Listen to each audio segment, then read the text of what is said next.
Good evening and welcome to Tucker Carlson Tonight. Yesterday morning, Joe Biden's Secretary of State, a man called Tony Blinken, went on to the Sunday show over at CBS News to announce a new policy toward Russia. Going forward, Blinken explained, the Biden administration will use Poland as a cutout to send fighter jets to the government of Ukraine. Those jets will be used to fight the Russian military. Blinken announced this in a calm, even tone that suggested this was conventional procedure, business as usual, nothing to worry about. Just another weekend at the State Department. But in fact, it's not typical. It's a very big step. It could turn out to be a pivot point in history. And for that reason, we want to show you the entire exchange. Here it is. If, for instance, the Polish government, a NATO member, wants to send fighter jets, does that get a green light from the U.S., or are you afraid that that will escalate tension? No, that gets a green light. In fact, we're talking with our Polish friends right now about what we might be able to do to backfill their needs if, in fact, they choose to provide these fighter jets to the Ukrainians.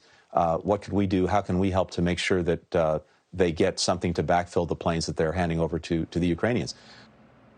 Are you afraid that will escalate tension, asks the scriptreader, because even a CBS News anchor knows that sending fighter jets to a war usually does that. No, replies Tony Blinken, that gets a green light. It's a remarkable exchange. What are we watching here, apart from a conversation between two incredibly shallow people who have limited contact with reality? What we're watching is the beginning of a war between the United States and Russia. If that sounds jarring, what else would you call it? Now, you may support everything that Tony Blinken just said. Maybe you do support it. But let's not lie about what's happening. Let's be as honest and clear-eyed as we can be, especially now, because it matters. The Biden administration just inserted itself with force into the middle of a hot war between two foreign powers. That means the United States is now an active participant in a war. We are at war with Russia. Whether or not that war has been officially declared, whether or not Congress has authorized that war, all of that is irrelevant. That war is happening right now as we watch. Why is no one in Washington saying anything about this? Because they support it. They always have. Almost 5 years ago, way back in 2017, Congressman Eric Swalwell of California came on this show for another Russiagate debate, one of many. He came to let us know how Vladimir Putin had gotten Donald Trump elected president. It was all as stupid as you remember it, until the end of the interview, when Swalwell said something odd and interesting. Swalwell explained that because Putin had installed Donald Trump secretly in the White House, the United States should now, quote, do everything we can to expand NATO's role. In other words, we should let Ukraine join NATO. That's odd. Why would he say that? Why would a policy so seemingly obscure, NATO, Ukraine, what?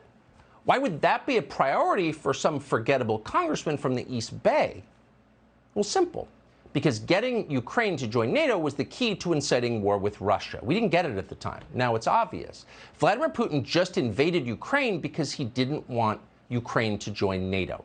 Putin certainly had other motives as well. People always do have multiple motives. But that's the main reason Russia invaded. The Russians don't want American missiles on their border. They don't want a hostile government next door. Now, that's true, whether you're allowed to say it in public right now or not. It has been true for a long time. A lot has been written about this over many years by serious people. No one who knows anything and is honest will tell you Putin invaded Ukraine simply because he is evil. Putin may be evil, he certainly seems to be, but he also had strategic motives in doing that. Whether or not you agree with those motives, that's irrelevant. Those are the facts. So with those facts in mind, the Biden administration's behavior in the days before the Ukraine invasion tells you a lot about what motivated them. With Russian troops massed by the thousands on the Ukrainian border, Joe Biden sent Kamala Harris, the least capable diplomat in Washington, to explain America's policy to European heads of state. At a public press event at the Munich Security Conference, Kamala Harris encouraged Ukraine to become a member of NATO. Quote, I appreciate and admire President Zelensky's desire to join NATO. Message? Up yours, Vladimir Putin. Go ahead and invade Ukraine. And of course, Vladimir Putin did that just days later. So the invasion was no surprise to the Biden administration. They knew that would happen. That was the point of the exercise. We watched all this happen. We missed it. How? Honestly, because it was insane and therefore very hard to take seriously. Why in the world would the United States intentionally seek war with Russia? How could we possibly benefit from that war? We still don't know the answer to that question, but it is obvious that permanent Washington has been fixated on war with Russia for a very long time. A couple of years ago, you may remember, we'd forgotten, they impeached a sitting president. Why? For threatening to withhold military aid to President Zelensky of Ukraine. Failing to back a proxy war in Ukraine was the one thing Donald Trump was not allowed to do as president. Again, they impeached him for it. And no one said much about it, even in his own party, because of course they supported war with Russia too. Maybe even more than the Democrats did. As far back as 2016, Lindsey Graham of South Carolina, hysterical little Lindsey Graham, was jumping around, acting out his war fantasies in front of foreign soldiers in Ukraine. If we saw this tape at the time, we don't remember seeing it. Back in 2016, Ukraine seemed like a faraway place. We should have paid more attention. Here it is. Your fight is our fight. Ваша боротьба – це наша боротьба. 2017 will be the year of offense. Рік 2017 рік буде ріком нападу. All of us will go back to Washington and we will push the case against Russia. Ми всі повернемося до Вашингтону і ми будемо відстоювати санкції проти Росії. Enough of a Russian aggression. Досить вже російської агресії. It is time for them to pay a heavier price. Your fight is our fight? That's a very strange thing for an American lawmaker to say to a foreign military.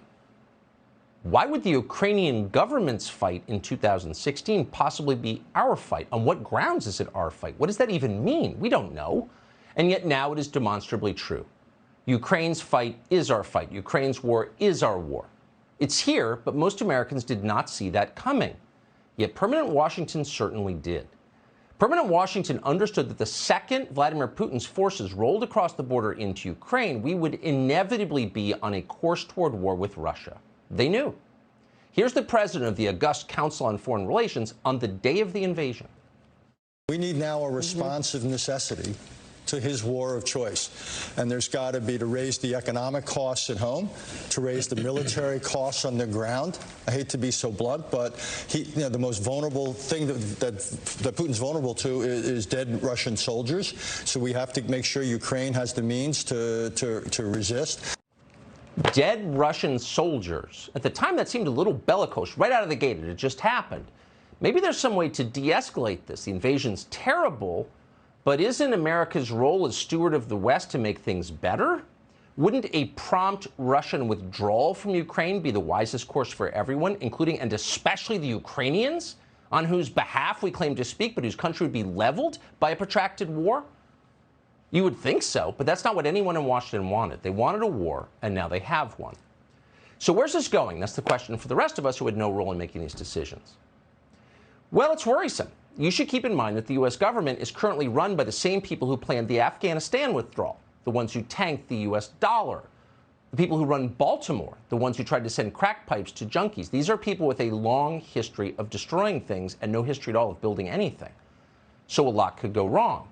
They tell us that Vladimir Putin is unbalanced. We'll take that at face value. We know that Putin has thousands of nuclear weapons. Putin has said that if he is pushed, he will use nuclear weapons.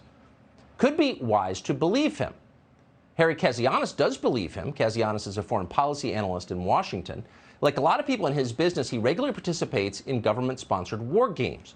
These are designed to map out what would happen if various countries fell into conflict with one another. A couple of years ago, not long ago at all, Kazianis participated in a war game predicated on a war with Russia.